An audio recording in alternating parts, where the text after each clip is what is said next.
Hai guys, hari ni aku nak review movie Banduan lakonan Aaron Aziz, Rashamno dan juga Aflin Shauki.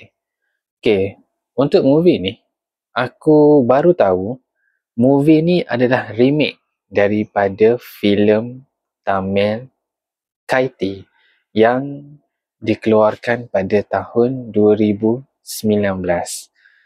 Jadi, sebelum aku tahu, aku ada dengar lagu Banduan daripada Sofia Liana, kumpulan D-Fam tu. Aku masa dengar lagu tu, nampak macam ada macam muzik Tamil. Aku macam mula-mula fikir, cerita ni dia nak buat Malaysia nak buat macam ala-ala filem Tamil ke? Kan? Untuk permulaan, masa pertama kali aku dengar lagu Banduan tu. Dan ternyata dekat-dekat hari aku nak tengok, aku baru tahu cerita ni adalah remake daripada filem Tamil Kaiti. Jadi bila filem remake ni, so storyline dia mungkin tak ada perubahan yang terlalu ketara lah. Mungkin ada benda-benda tu disesuaikan dengan kita punya untuk masyarakat kita. Macam yang Arab apa semua tu ada juga dalam tu, tapi dia tukar lah kan, tak tunjuk. Cumanya bila kita tengok, sebelum aku tengok durasi dia selama 2 jam 5 minit. Aku fikir cerita aksi kalau 2 jam okey, cukup lah kan, orang kata tak perlu melirik. So bila aku tengok, ada scene yang aku rasa macam tak perlu letak dalam tu. Jadi aku macam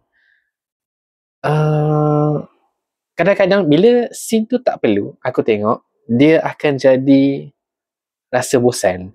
Sebab macam dia tak melirik sangat, tapi dia macam drag sikit. Jadi seolah-olah macam bosan. Bila nak ke puncak ni, bila nak ke konflik betul-betul ni kan, nampak macam dia orang ni struggle nak cari polis-polis yang kantoi kan operasi dadah dia orang tu. Jadi dari segi storyline, itulah kelemahan dia. Aku rasa macam ada scene yang tak perlu. Storyline dia, kalau ikutkan memandangkan dia remake daripada filem Tamil, so tak ada masalah. Cuma ada scene tu, aku rasa macam boleh kot kalau diorang potong ada untuk babak-babak yang tak perlu, mungkin akan kurang sikit lah daripada 2 jam. Jadi sebelum aku nak tengok movie Banduan, aku dah tengok review daripada orang lain.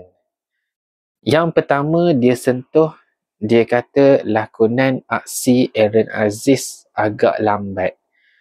So, aku tak tahu lambat tu lambat yang macam mana. Tapi aku tengok, bagi aku tak ada masalah. Untuk pandangan akulah, sebagai orang luar yang tidak ada, orang kata bukan expert, nak tengok nilai aksi tu secepat mana. Kan? Tapi bila aku tengok komen daripada dia kata aksi Aaron Aziz agak lambat. Aku tak tahu berkait ke tak dengan dia punya sakit belakang tu, Aaron Aziz. Kan? Jadi aku dah sedia maklum tentang sakit belakang dia tu. Jadi bila aku nak tengok filem Banduan, sebab nak tengok aksi Aaron Aziz, jadi aku tak boleh nak expect more daripada dia, memandangkan dia masih lagi sakit lah dekat belakang tu. Sebab sebelum ni pun, kata silap aku, dia ada ambil ubat tahan sakit kalau nak buat cerita aksi.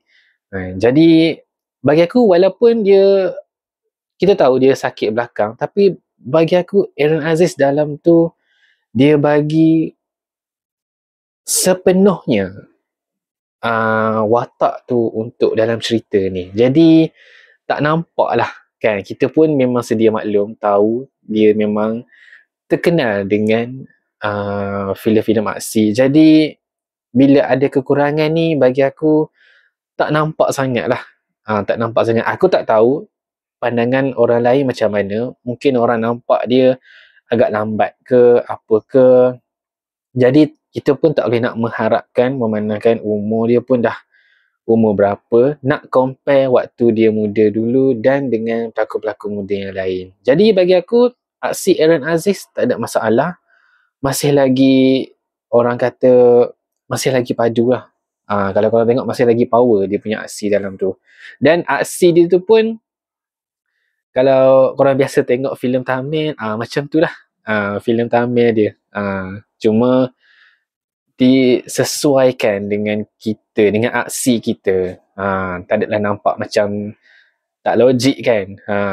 Tapi ada juga macam scene-scene tu macam yang macam dia bukan tak perlu, tapi ada juga yang tak logik, especially bila Afin Shauki nak kepung balai polis tu. Kenapa nak libatkan orang budak-budak yang nak buat laporan tu? Itu aku kepelikkan sikit. Aku tak tahu, mungkin dia nak tambah rencah dalam ending di hujung tu kan, waktu yang gangster-gangster pergi serang balai polis tu. Itu aku tak tahu lah, mungkin dia nak tambah dari segi situ lah kan. Tapi dari segi perjalanan cerita tu bagi aku tak ada masalah. Cuma macam aku cakap permulaan tadi, ada scene yang tak perlu dan ada juga scene yang macam kadang-kadang macam ada tak logik sikit. Tapi masih lagi boleh diterima akal. Bagi aku okey, tak ada masalah pun. Kan? Maksudnya korang boleh layan lah. Bagi aku banduan untuk cerita ni korang boleh layan dan boleh acceptable lah. Dan dalam review tu juga aku dapat tahu dia kata sound terlalu bingit sampai tak dengar skrip. Dan aku boleh sahkan, ya. Dia punya sound tu, sound macam nak start, korang nak start berlawan apa semacam tu, diorang nak start berlawan tu, terlalu bising. Kan? So aku, kalau di pihak orang lain pun cakap benda yang sama, so aku rasa sound tu bukan salah wayang. Aku rasa editing sound diorang tu terlalu kuat. Sampai kan tak dengar diorang punya dialog. Ya, itu memang betul. Sound terlalu bising sehingga tak dengar. Ada setengah scene tu memang tak dengar dialog. Jadi aku tak tahu diorang ni terkuatkan sound ke waktu edit cerita ni, aku tak sure.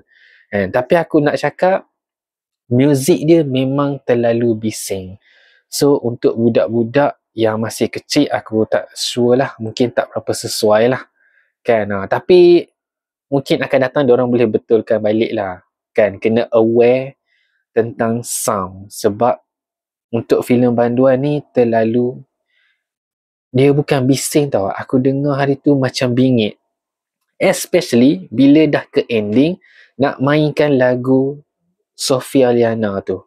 Muzik tu jadi lebih kuat. Muzik tu sendiri sebenarnya dah kuat dengan arrangement dia. And then bila letak di akhir pula menunjukkan untuk scene habis tu, dia lebih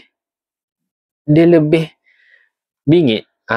Jadi aku harap pihak produksi lebih alert lah benda tu kan, terlalu bising. Cuma yang lain tak ada masalah lah bagi aku. Lakonan Roshamno, Afdin Shauki macam biasalah. Dia punya kelakar Fadli Mansuk tu pun yang daripada High Council, tak silap aku. Kawan rapat dalam cerita Kahar tu. Dia pun ada, dia pun macam biasa dengan kelakar dia. Tak ada masalah bagi aku. Agak membantu dalam cerita ni. Dan seorang lagi pelakon, Nafis tu, tak silap aku, dia pernah berlakon watak-watak jahat dalam cerita ni. So dalam cerita lain, so cerita ni pun tak ada masalah, dia bawa dengan baik lah watak jahat dia tu. So bagi korang yang dah tengok, korang rasa macam mana untuk cerita banduan kali ni? Korang rasa 2 jam tu cukup ke, atau korang rasa mungkin ada scene yang perlu potong dan korang rasa tak puas? So jangan lupa komen dekat bawah. tengok Korean movie yang akan datang. Bye!